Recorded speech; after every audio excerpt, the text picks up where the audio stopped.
Magandang araw sa lahat and welcome po sa video. So tatambay lang sana ako dito but naisip ko ba't di nila ako mag-shoot ng quick introduction para sa video natin today which is about nga XM. Papakita ko sa inyo lahat-lahat ng mga kakailanganin yung steps na dadaanan to get started with XM, lahat ng mga information na dapat nyo ring malaman to get started trading.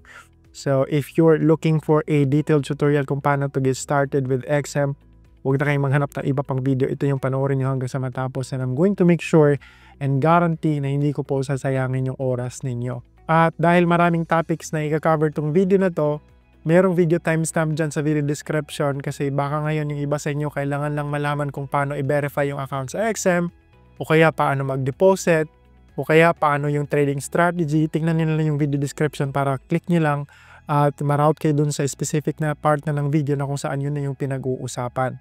So sa XM is an online trading broker and actually one of the most popular trading brokers dito sa Pilipinas.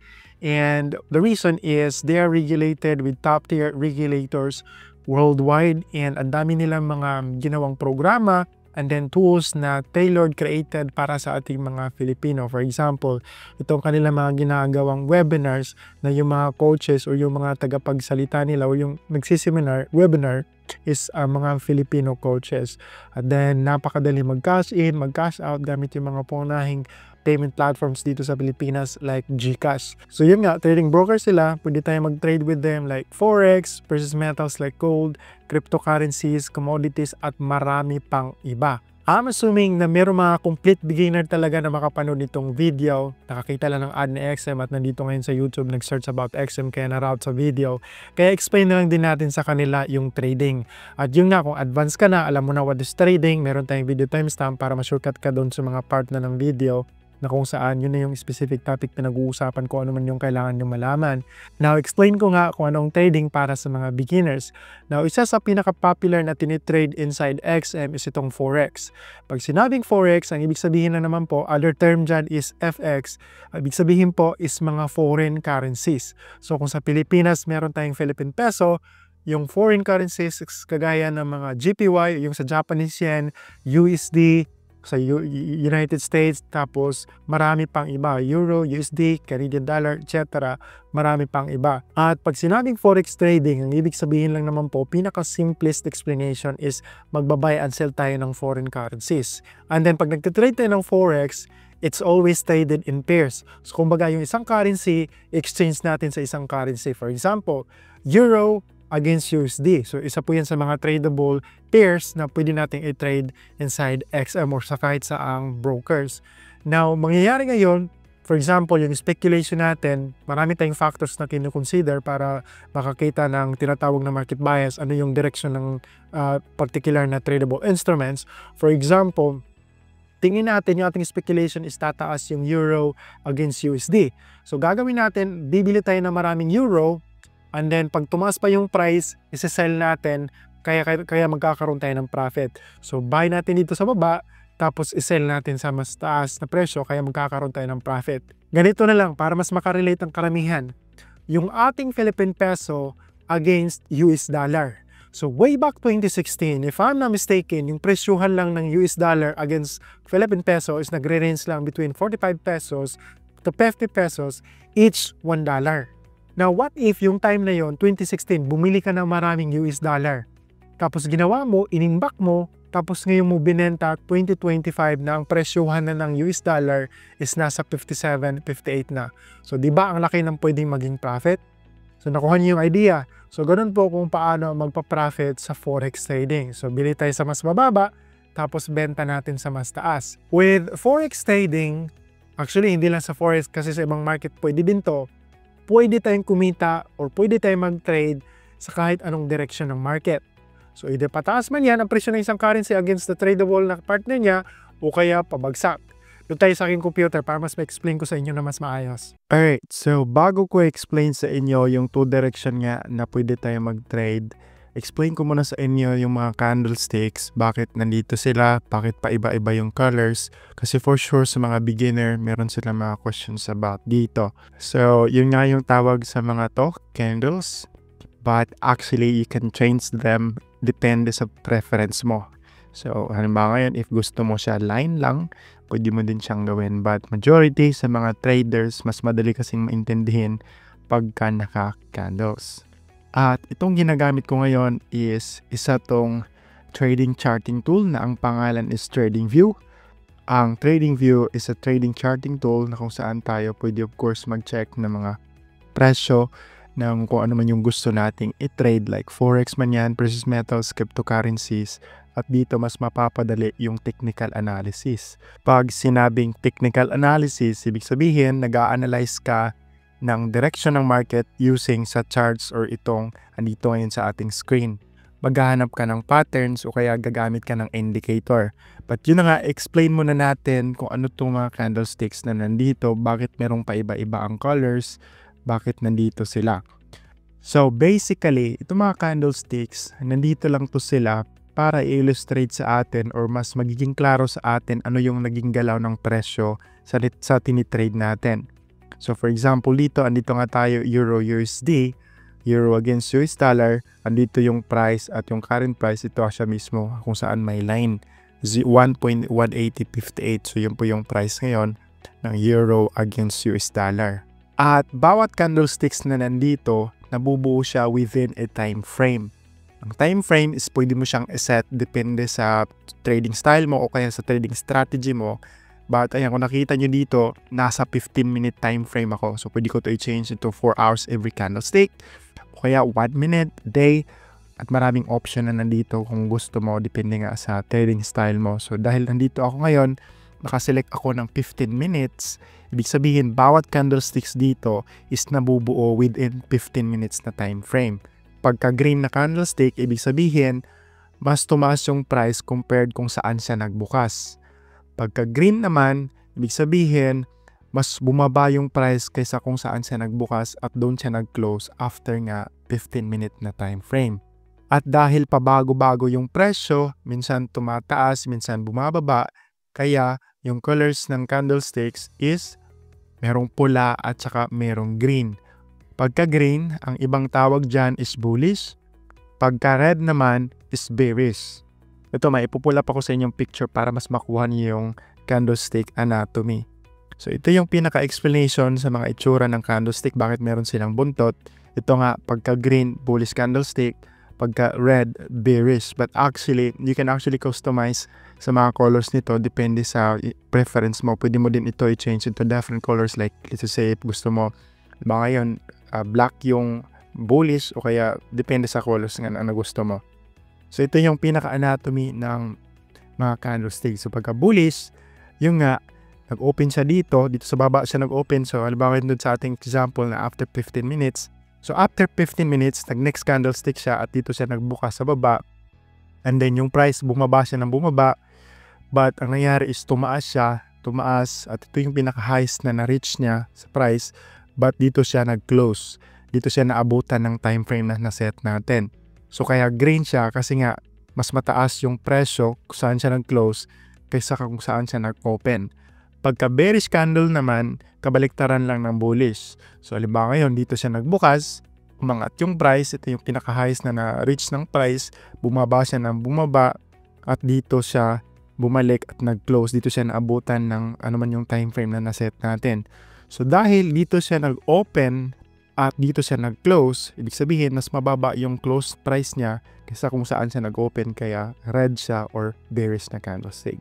Now, explain ko na sa inyo yung two direction nga na pwede tayo mag-trade at pwedeng kumita. So yung una is pwede nga tayo mag-buy low tapos i-sell natin sa high na price para magkaroon tayo ng profit. So like this one. So halimbawa ngayon ito, dito tayo bibili and then benta natin dito sa mas taas o kaya dito para kikita tayo ng profit. So dahil bumili ka dito sa baba tapos binenta mo sa mas mataas na price, then obviously magkakaroon ka nga ng profit. So yun yung tinatawag na buy or long na posisyon.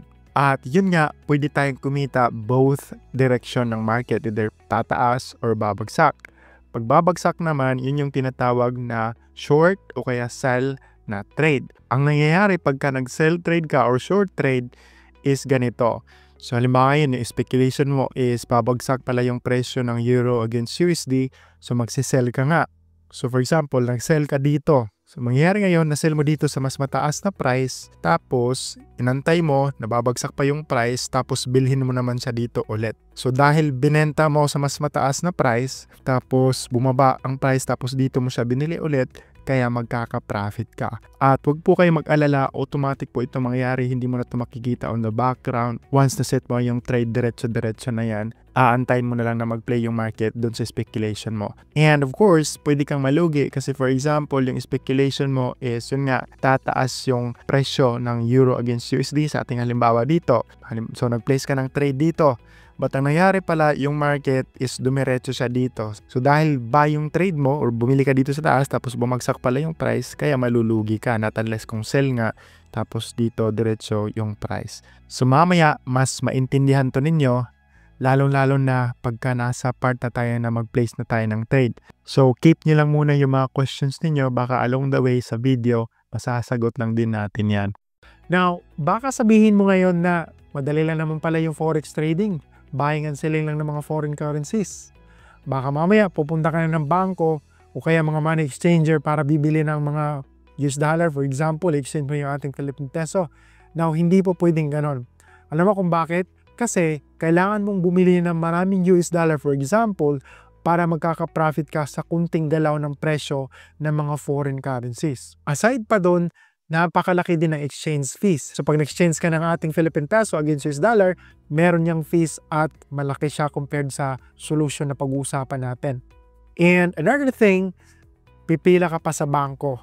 So pagka halimbawa ngayon, gusto mo namang i-sell yung US dollar mo, pipila ka na naman ulit tapos meron na naman yung exchange fees. So ano ang solusyon? Ang solusyon is ito nga mga online trading broker. With online trading broker, kagaya nga na XM, pwede tayo mag-trade kahit pa $5 lang yung ating account balance o yung tinatawag na equity. Mangyayari kasi merong tinatawag na leverage, tandaan niyo yung term na yan, account leverage, na kung saan imumultiply yung ating balance sa kung ano yung ating leverage at ang mangyayari dyan, pwede na tayo mag-trade ng maraming volume para konting galaw ng presyo ng market or yung tinitrade natin, pwede tayo mag-profits kasi napakakunti lang talaga ng galawan ng mga presyo ng forex sa ating halimbawa na kung saan yung unit nga measurement na tinatawag is PIP, percentage point. So yun yung solution na hindi natin kailangan ng maraming pera kagaya kung halimbawa bibili tayo sa mga money exchanger o kaya sa bangko. Pangalawa is yung ating online trading broker is magpo-provide sila ng trading platform. So hindi na natin kailangan pang pipila sa bangko na as long as connected tayo sa internet, bukas yung trading market, pwede tayo mag-trade kahit saan man tayo as long as nga connected tayo sa internet. So yun yung kinatawag na MetaTrader. Iwan ko narinig na ninyo yan. At depende sa mga broker, meron din silang mga in-house or sariling trading platform. Now, baka isipin mo na madali lang ang trading kasi nga yung ating example is buying and selling lang ng foreign currencies. Sasabihin ko sa'yo, hindi po. Kasi walang sino mang makapredict sa direction ng market. Tapos yung ating pang account is merong leverage. Kaya risky siya. Mamaya mas maintindihan nyo yan. Kaya hopefully in this video, marami tayong makakover para matulungan talaga kayo to be started. Ano dapat yung mga aaralin ninyo bago kayo mag-trade ng totoong pera. At yun na nga, may share din ako sa inyong trading strategy na personally ginagamit ko sa aking pag-trade. Now, next na pag-usapan natin is kung paano na magsimula with XM, paano mag-sign up ng trading account. Ano din yung trading account na dapat yung piliin, lalo-lalo na if this is your very first time na mag-open ng isang trading account. So, doon tayo sa aking computer para mas ma-explain ko sa inyo yung sign-up process with XM at maisa-isa natin lahat-lahat. Alright, so pinakaunang kailangan nyong gawin is pumunta kayo dito sa official website ni XM. So, andyan po yung link sa video description. Ganito po ang itsura. openofficial.link/XM. I-click lang po yan at ma-route kayo dito sa mismong page kung nasaan ako ngayon. So, sa XM is meron siyang different subdomains para sa kanilang mga website. At ito yung para sa atin. So, merong XM Global and then ito din yung para sa atin. And aside from that, marami ding mga scam websites na kinokopya tong official XM websites. Kaya mag-ingat kayo. And the best thing that you can do is just follow the link in the video description. Ito nga, openofficiallink/XM. At wala pong problema sakali gamit nyo ngayon is mobile device. Sundan nyo lang yung video. Pareho pa rin naman po yung process kung paano mag-sign up, gagawa ng trading account. Of course, magkaiba lang yung interface kasi nga nasa Mac yung aking gamit ngayon at kung sa inyo is mobile, so syempre magkaibang itsura. But yung mga buttons o yung mga kailangang sanapan na form is pareho lang, kaya you can still refer to this video. Pagdating nyo dito sa website, gagawin nyo lang next is click nyo lang tong get 100% bonus up to $500. And then dito, ilalagay mo lang yung best email mo tapos gawa ka ng password. So, ganyan lang, and then click mo tong checkbox na to, and then click register. And then next is magsasend ngayon sa XM ng email confirmation sa yung email. So, gagawin mo lang is punta ka lang sa yung email platform at buksan mo doon. Meron yung link na clickable link kagaya nito, verify email. At ito na yung ating account dashboard at iisa-isahin natin to. But first, yung gagawin muna natin is i-complete muna natin yung ating account. So dito tayo sa button na to, complete. And then dito ngayon is i-verify mo yung phone number. So ilalagay mo lang yung phone number and then proceed, and then makakatanggap ka ng verification code sa yung inbox. So self-explanatory lang naman yung process na dadaanan dito. Ilalagay mo lang yung mga hinihinging details. And then later, magsasubmit tayo ng ID para i-verify yung ating account. Kaya make sure na whatever the details or information na ilalagay nyo dito, magmamatch doon sa inyong ID. Ano man yung information na andon, like sa inyong driver's license o kaya passport, dapat tugma kung ano man yung mga details na ilalagay nyo dito. And then continue lang. And then dito, simple yes or no question, just select yes if you have experience trading before. Pag wala pa, select no. So tinatanong to ng XM kasi meron din sila mga educational resources na tutulong, especially if you're a complete beginner. So select mo lang yes pagka nga wala pa. So select lang dito. Tapos continue. At ito na yung part na sinasabi ko na magsasubmit na tayo ng ID to verify our account. So gagawin mo is post mo lang tong video and then kuha mo yung preferred ID mo na gusto mong gamitin. So pwede dito any government issued by the government. So pwedeng driver's license o kaya yung mga bagong IDs na meron tayo. Tapos passport, etc. At pag ready ka na, click mo lang continue. At dito ngayon, i-click nyo lang tong small na checkbox dito. At dito nga nakalista din kung ano yung mga gagawin. Mag-take din tayo ng selfie. So dito ngayon, yung i-recommend ko sa inyong piliin to verify your account is itong use mobile phone. Kasi karamihan sa atin, mas maganda yung camera kaysa yung ating mga computer. So select nyo lang use mobile phone. At dito, open nyo lang yung camera ninyo. Tapos scan nyo tong QR code na to at may link na pwede nyo i-click at ma-open sa browser para diretso-diretso yung pag-scan ng yung ID tapos pag-take ng selfie. Pag wala naman kayong ganong feature na mag-scan ng QR code, ilagay nyo lang yung email nyo dito and then send link. Tapos ngayon, yung gagawin nyo is yung email na yon buksan nyo dun sa inyong mobile para pag-click nyo dun sa inyong email sa mobile, ma-open siya sa browser doon nga sa inyong mobile para dire-diretso mas mapadali yung verification process. Now, hindi ko ma-verify itong account na to kasi nga demo account lang naman itong ginagawa ko sa tutorial na to. But no worries, self-explanatory naman po yung process. So gagawin ko next is mag-login ako ng account para maipakita sa inyo ano yung itsura ng isang verified account. Isa sa account security na meron sa XM is itong authentication required or kailangan nila mag-send ng authentication code sa inyong email. So once mag-login kayo, kailangan nyo maglagay ng authentication code na isasend nga nila sa inyong email. Kaya make sure na yung ginamit yung email is accessible yan anytime. At ganito yung itsura ng isang verified account. Kung i-click mo to yung profile icon dito, makikita mo dito meron nakalagay na verified. At ito nga yung pinaka-dashboard natin sa ating XM account. Dito tayo mag-replace din ating trade o kaya maghahanap ng trading setup gamit itong charting tool na nandito. This is actually the new update of XM. So wala to dati. But yung gagawin muna natin next is magbubukas tayo ng additional trading account. Kasi by default, once nag-sign up ka kay XM, yung ibibigay sa yung account is automatically standard account yung ibibigay. Now, pag sinabing standard account, pang malakihan po yan.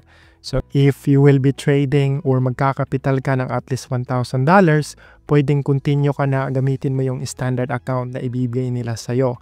But if yung magiging initial capital mo is below $1,000 or yung account equity mo, I would recommend na magbukas ka ng tinatawag na micro account. So, gagawin lang para makabukas ng additional trading account is dito ka lang, click mo lang tong dito. Meron ka makikitang reel. So, ito nga yung standard na ibibigay sa atin na XM by default.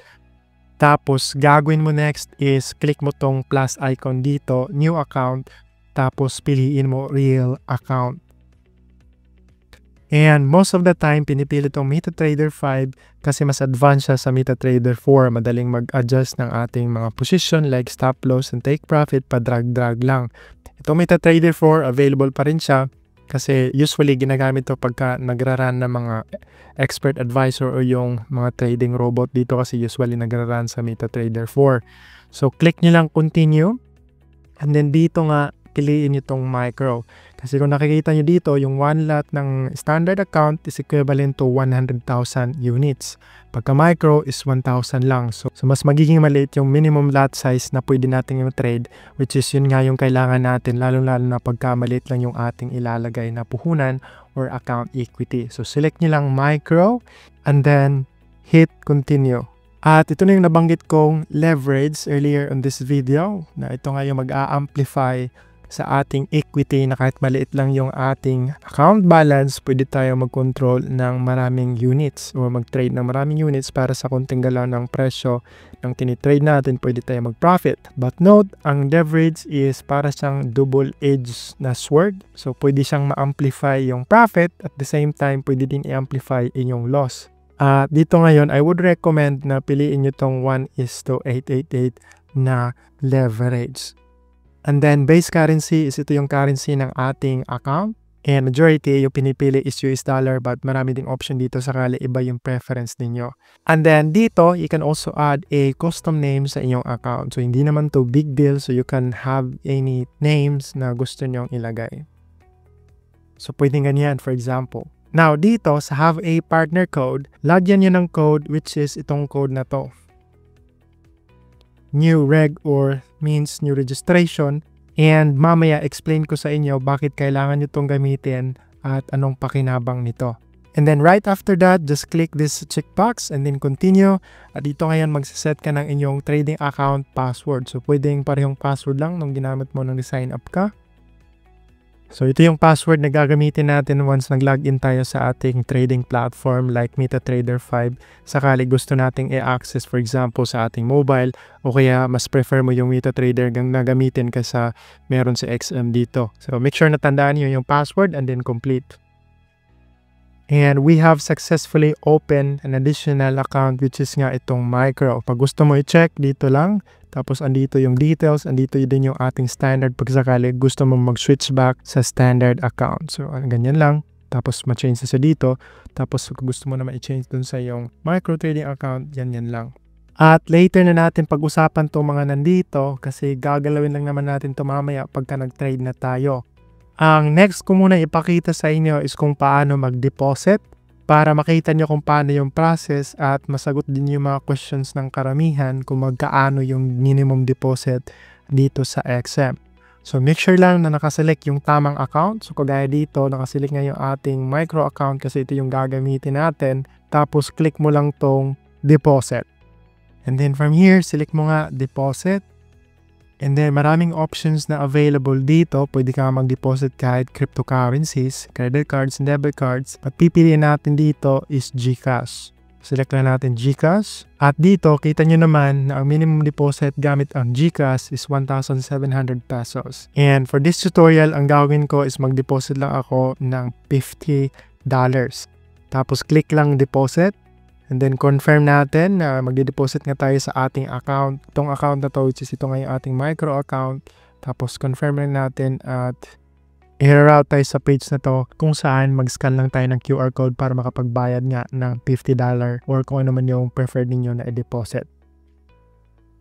At tapos na mascan at mabayaran tong QR code na to. And for some reason, hindi siya automatically bumalik doon sa website. So, gagawin mo is open mo lang ulit yung website tapos ilagin mo yung account and makikita mo ang iyong deposit. So, ito nga yung account na refresh natin.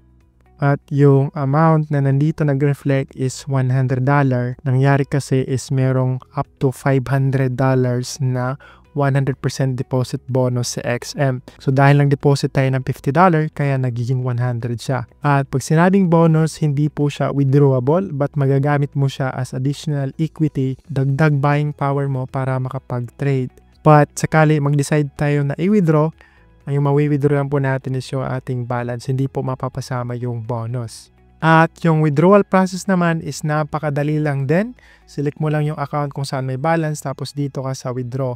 Now please note na anuman po yung account or payment method na ginamit niyo yung nag-deposit kayo, yun lang din po yung option na pwede nyo gamitin pag nag-withdraw kayo ng funds. So ganun po yung mangyayari dahil po compliance po si XM sa Anti-Money Laundering Act. Okay, so yung next na pag-uusapan na natin or share ko sa inyo is kung paano na mag-place ng trade. And of course, bago tayo mag-place ng trade, kailangan alam muna natin yung direction ng market and i-confirm din natin yan sa ating chart. So, merong dalawang analysis that you can combine together, which is first one is fundamental analysis. Yun yung magtitingin tayo ng mga news, ano yung mga galaw ng ekonomiya ng isang country na yung currency nila is i-trade natin. And then yung pangalawa is technical analysis. Ito yung dito tayo titingin sa chart para i-confirm natin yung direction, overall direction ng market.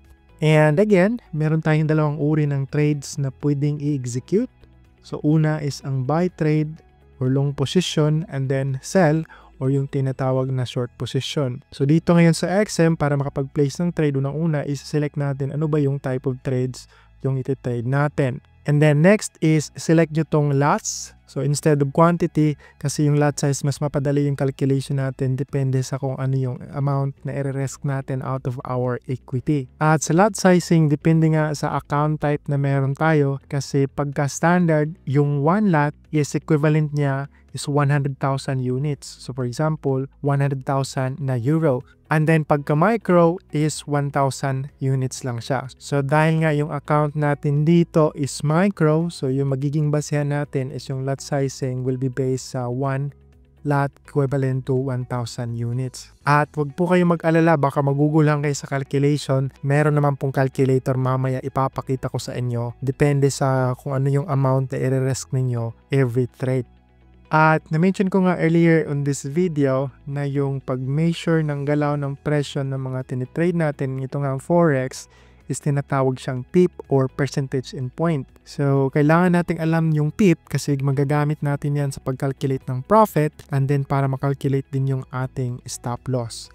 At para mas maintindihan ninyo ano yung PIP, meron akong picture dito from Baby Pips. And then, ito yung pinaka-explanation ano yung PIP. So, ang PIP is pang-apat na digits after sa decimal point. So, kapag gumalaw to, so itong halimbawa natin year USD na price, 1:1051. Pagka gumalaw to, for example, tumaas, nagiging 2, equivalent niyan is gumalaw yung presyo ng 1 pip. Now, pag micro account, ang kikitain natin pagka ganyan is $1 sa minimum lot size na 0.1. Dahil nga yung gagamitin natin example dito kasi karamihan sa atin for sure is hindi naman ganun kalaki yung magiging capital. I'm sure of that kasi maraming nag-i-inquire sa akin na yung capital nila is below $1,000.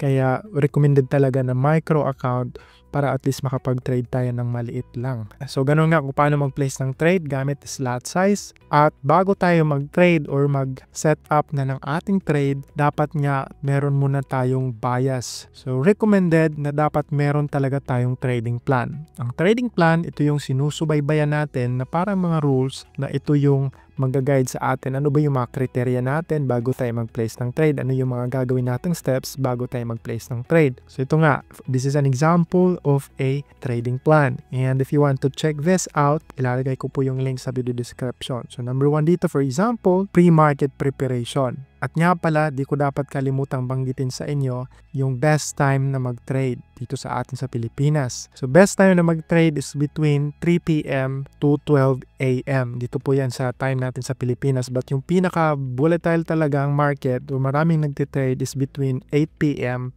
to 12 a.m. So yun po yung mga time na maganda mag-trade. And before that time, huwag na muna kayo mag-trade kasi usad yung galaw ng market. So ito nga, pre-market preparation, dapat magbasa ka news, articles, ipapakita ko yan sa inyo kung paano, don't worry.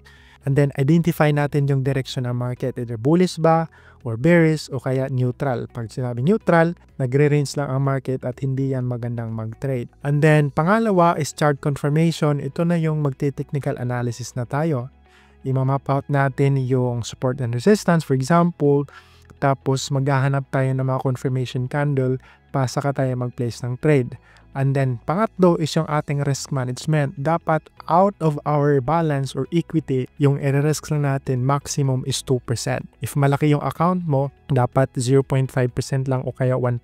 Maximum talaga is 2%. At pang-apat, trade entry. Ito na yung kung saan ka meron ka ng trade setup. So nakita mo, andyan na yung confirmation at magkakaroon ka na ng trade setup. And of course, pag meron ka ng trade setup, dapat alam mo din kung ano yung take profit mo tapos yung risk reward ratio mo. At mamaya nga makikita nyo to live kasi papakita ko to pa isa-isa sa inyo. And then pang-anim is record mo dapat ang yung trade para may babalikan ka at matuto ka kung ano yung mga ginawa mo that particular trade, kung bakit siya naging profitable o kaya bakit siya nalugi, at para nga mayroon kang makukuha at matuto ka. So this is just an example. Nakadepende pa rin sa trading style mo kung paano mo ginagawa ang iyong analysis. So, medyo marami ka talagang kailangang aralin if you wanted to be a successful trader. Ito mga pinapakita ko sa inyo sa video is ito lang yung process, but ang dami nyo pang kailangang aralin. Especially if you are a complete beginner, aralin nyo muna paano yung proper risk management, trading psychology, and of course, dapat meron kayong sariling trading strategy.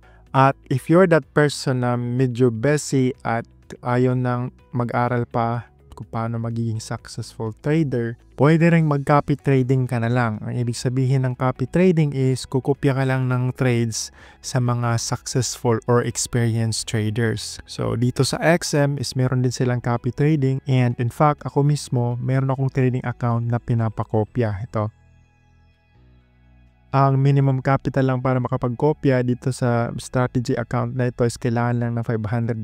And ang goal ng trading account na to is at least mag-grow yung pera mo 5 to 10% every single month. And of course, marami din tayong kino-consider sa pagkaka-copy trade. For example, mababa yung risk score. So kagaya nito, 1 lang. So talagang sumusunod to ng proper risk management. And if you're interested about copy trading, ilalagay ko yung more details dyan sa video description. Personally, sa akin, ganito yung pinaka-ginagawa ko. At yung pinaka-tinitrade ko nga pala is gold. So pinakauna kong pinupuntahang website is dito. Nag-check ako ng mga news. My FX book. At lahat ng babanggitin kong tools dito is ilalagay ko sa video description para madali nyo lang siyang ma-access. So itong may FX book, andito nga meron silang economic calendar na kung saan makikita mo yung mga high impact news. At dahil nga yung aking tinitrade is gold, kaya yung tinitingnan ko lang mga high impact news is yung sa USD o yung sa US na economy. Kasi ang gold at US dollar is meron silang inverse correlation. Pagka bumaba yung value ng USD, tumataas ang value ng gold. At the same time, kabaliktaran, pagka bumaba yung price ng gold, tataas din yung USD. So, ganun po yung nangyayari. And I'm sure na itong mga ganito, mahirap pong intindihin sa mga beginners. Kaya ang gagawin nyo is gagamit kayo ng AI. Gagawin nyo lang is screenshot nyo lang. So, ganito. And then pagkatapos, punta kay ChatGPT at gamitin itong prompt na to. So, i-upload ko muna yung screenshot. So, yung prompt is ganito lang yung ginagawa ko.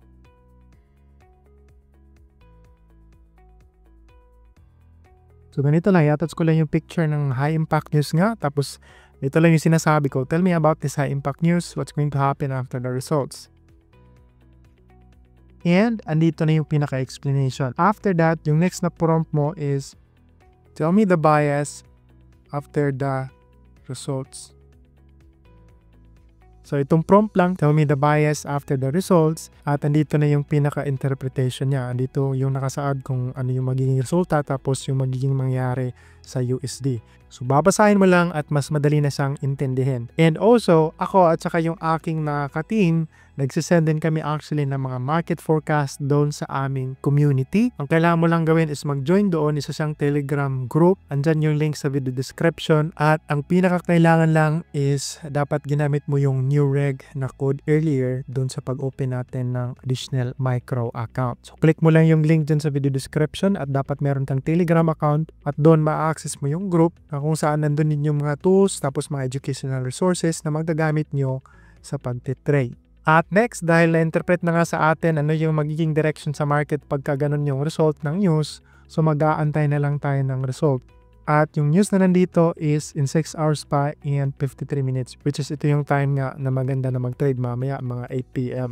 Another website na ginagamit ko as my reference is itong website na to, FX Street. So andyan pa rin yung link sa video description. At yun nga, yung aking tinitrade is gold, kaya pumupunta lang ako dito sa analysis and then dito ako sa gold. And then dito, makikita mo yung mga analysis ng kung ano man yung gusto mong i-trade. So for example nga gold, at yung mga nagpo-post dito ng analysis are expert. So ginagawa ko lang is kinokopya ko lang yung article. So ganito lang, yung dito lang kasi FAQs na yung nasa baba. And then pumupunta ako ulit sa ChatGPT. Tapos yung ginagawa ko is ganito lang. Give me the summary and market bias. And then right after that, meron na tayong explanation or summary sa ating ang na-paste na article. And then magkakaroon din tayo ng bias. So sabi dito, yung bias ng gold is bullish. So bullish bias, ibig sabihin pataas kasi nga bullish. Tapos andito din yung explanation bakit ganun yung bias bullish. And take note, yung mga articles dapat na ipapa-analyze or ipapa-summarize mo dito kay ChatGPT, dapat mga latest silang articles. So nakita nyo dito kahapon pa, 25 of September, tapos 26 na siya ngayon. So pagka ganito, mag-antay ka muna ng bagong analysis bago ka nga mag-trade kasi hindi pa naman maganda mag-trade ngayon kasi 1:40 PM pa lang ng hapon. And dito sa FX Street, meron din silang mga premium articles na kung saan kailangan ka mag-subscribe para ma-access, but merong paraan kung paano siya ma-access. So for example, dito tayo sa analysis. Tapos ayan, nakita nyo dito, merong premium. Gagawin mo lang pagbukas mo, meron kasing silang free articles na premium every month. Ayan, so meron lang akong dalawa. But kung naubos mo na yung free na articles mo, kailangan nga pala gumawa ng account. Gagawin mo lang is ikakopy mo pa rin kahit pa hindi mo makikita yung article. Tapos i-paste mo lang sa ChatGPT and then same pa rin na prompt. So yun yung kagandahan ngayon sa mga AI tools na meron tayo. Lalong-lalo pa ito si ChatGPT, mas mapadali yung pag-analyze natin. Kukuha ko ng bagong analysis para gawin natin example. So dito lang ako sa analysis tapos Forex yung pipiliin ko kasi Forex yung hinalimbawa ko nga in this video. Tapos ayan, kita nyo 56 minutes ago. So pwede pa to. Tapos kukopyahin ko lang yung analysis. Oops. Tapos pa-summarize ko nga at kunan ng bias sa kay ChatGPT. At ganun lang kasimple, bibigay na sa atin ni ChatGPT yung market summary dun nga based sa ating articles na kinuha sa FX Street at saka yung bias. So for example, meron na tayong bias. So dito nakalagay na Euro GBP, yung bias is bullish. Andito din yung explanation sa baba kung bakit ganun. Ang gagawin natin next is pupunta na tayo sa chart para doon na tayo mag-map ng ating trade setup at maghanap ng confirmation na ito nga yung direction ng market, Euro GBP bullish. So, ang ginagamit kong charting tool is itong trading view. Pwede namang dito kayo sa XM, but ang kasi ko dito, ang concern ko kasi dito, wala sang full screen. So, ganito lang kaliit.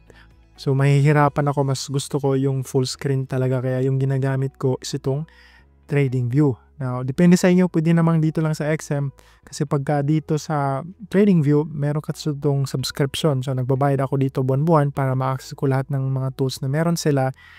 And then, yung mga ads na nagpa-pop, wala kasi dahil nga nakasubscribe ako. Pwede din naman gawa kayo ng free account dito sa trading view. Andyan pa rin yung link sa video description. Tapos kahit free account lang kayo, pwede naman. Kaso nga lang may mga ads dito na papapop. Tapos yung mga indicators, for example, hindi mo magagamit lahat pag hindi ka naka-premium. Now, so ganito na nga. Meron na tayong bias which is bullish sa ating iti-trade, for example, na Euro GBP. So gagawin natin next, dahil bullish nga, is mag-aantay tayo ng confirmations. So yung pinakauna muna natin gagawin is maglalagay muna tayo ng mga levels. So yung titingnan natin yung mga K-levels, so yung tinatawag na support and resistance, para dagdag nga sa ating confirmation na ma-confirm na bullish nga based sa ating bias na nakuha dun sa article, na bullish nga yung ating gagawing trade setup. So dito ngayon, ang gawin ko is mag-aantay ako ng confirmation. So kita nyo, napakakunti ng galaw nga ng presyo kasi nga hindi pa ngayon maganda mag-trade. So dapat mag-aantay ka muna ng confirmation like bullish engulfing candle, o kaya i-break niya muna tong resistance na nandito. Nalagay natin na resistance. So ito yung resistant levels. So dapat para ma-confirm na bullish nga yung market, tinagos niya muna tong ating resistant level dito. So hindi pa dapat mag-place ng trade. But for example, nandito na yung candlestick. So mag-place na tayo ng trade. Gagawin lang natin is i-pull up lang natin tong long position kasi nga bullish buy trade yung ating hahanaping trade setup. So halimbawa na lang para makontinue natin tong ating tutorial at hindi tayo mag-aantay hanggang mamaya. So ito yung ating stop loss. Ito yung willing natin na amount na i-risk pagka tumaligsa pala yung market against our bias. So gagawin natin din is maglalagay din tayo ng ating target TP. At yun nga, base sa ating trading plan, depende sa yung trading plan, yung ating risk-reward ratio is at least 1:2.5. So dito lang, 1:2.5. So ayan, nakikita nyo, 2.5, yan po yung ating risk-reward ratio. Ibig sabihin, yung ating stop loss na amount, pagka nanalo tayo, times 2.5. So yung malulugi nating amount, pagka manalo tayo, times 2.5. And then, para makalculate natin yung ating lot size na i-risk, kailangan din nating malaman kung ilang pips yung ating stop loss. And para madaling magawa yan is click nyo lang tong measuring tool na to. And then, dito kayo click sa level ng yung stop loss and then drag nyo pababa. At yan, yung ating stop loss lang is 6.3 pips. Yung 6.3 na nakikita nyo, yan po yung pips natin in stop loss. So, this is just an example para lang mapakita sa inyo kung paano talaga siya ginagawa. So, ito nga yung ating stop loss, ito yung ating target profit. And andito din yung mga price na dapat ma-hit ng market para makuha natin yung ating take profit, for example. At yung ating take profit dito is 0.87607 na price ng Euro against GBP. At next, para makalculate na natin yung ating lot size, kasi nga lot size yung gagamitin natin pag trade, pupunta tayo sa lot size calculator na ito. Ito nga yung gagamitin natin para makita natin yung amount mismo kung magkano yung i-risk natin pagka tumuligsa pala yung market direction sa ating bias. So, unang-una is lagay natin yung ating account balance. So, meron tayong 100 lang, di ba? Dito sa ating balance. Sa XM dahil sa 100% deposit bonus, meron tayong 100. So, unang-una ilalagay niyo yung balance and then yun nga, 2% lang dapat yung maximum na i-rest niyo per trade. And then stop loss in pips, ito na nga yung sinasabi ko na dapat alam niyo yung stop loss niyo in pips, which is dito sa ating halimbawa is 6.3. 6.3 lang yung ating stop loss. So, napakababa lang nito at ito nga ay halimbawa lang para maipakita talaga sa inyo in action kung paano siya ginagawa. And then, yung ating ang iti-trade is Euro GBP. So, hanapin natin dito Euro GBP at kailangan din natin ilalagay yung presyo at the moment ng Euro GBP. So, 1 euro equals, So, ang 1 euro is equivalent niya ngayon is 0.87 sa pound sterling. So, ilalagay din natin dyan. And then, pagkatapos, calculate natin. At ito na yung gagamitin nating lot size. At dahil nga yung ating account is micro, so ito yung lot size na gagamitin natin. So pwede mong 3 lang mismo yung ilalagay mo. Now, pagka na-hit yung ating stop loss, pumunta pala dito yung presyo at na-hit yung ating stop loss, ang mangyayari is malulugi tayo ng $2 out of our $100 na equity. At dahil meron na tayong lot size, yung next na gagawin natin dito is punta na tayo sa ating trading platform. So pwedeng dito mismo sa XM, ito. O kaya pagka mobile, pwede din doon sa mobile app ng XM o kaya mobile app ng MetaTrader.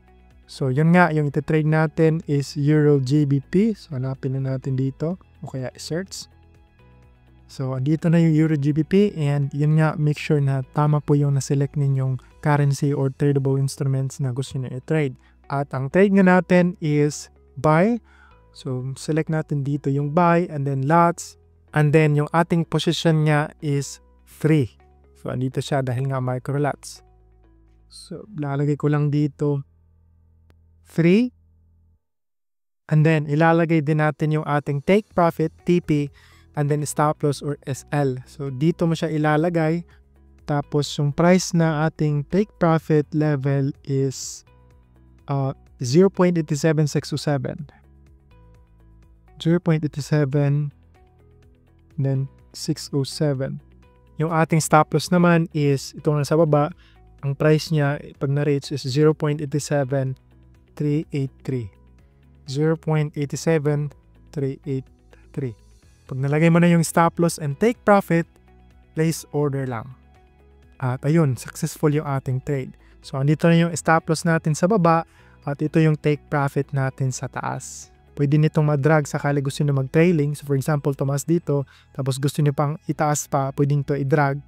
And then yung ating stop loss dito sa baba.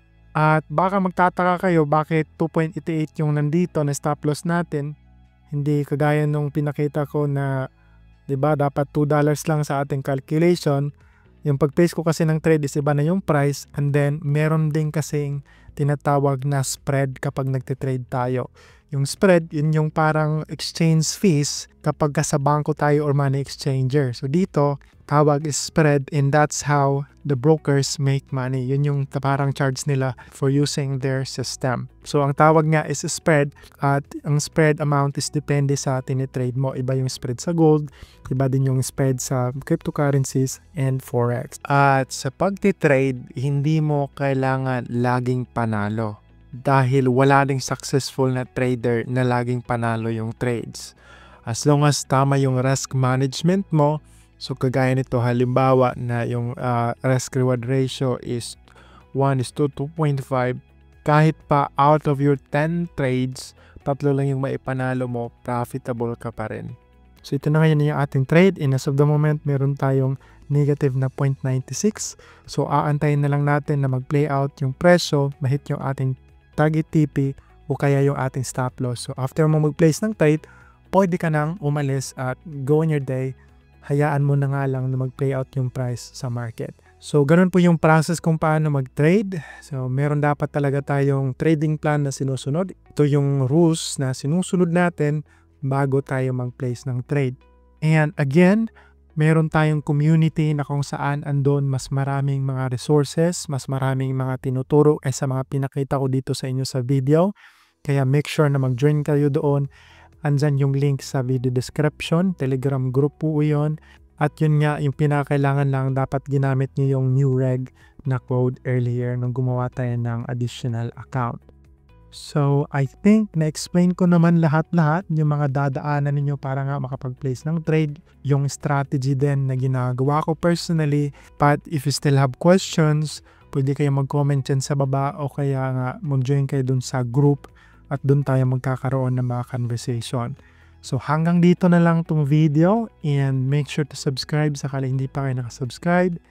Thank you for watching and good luck.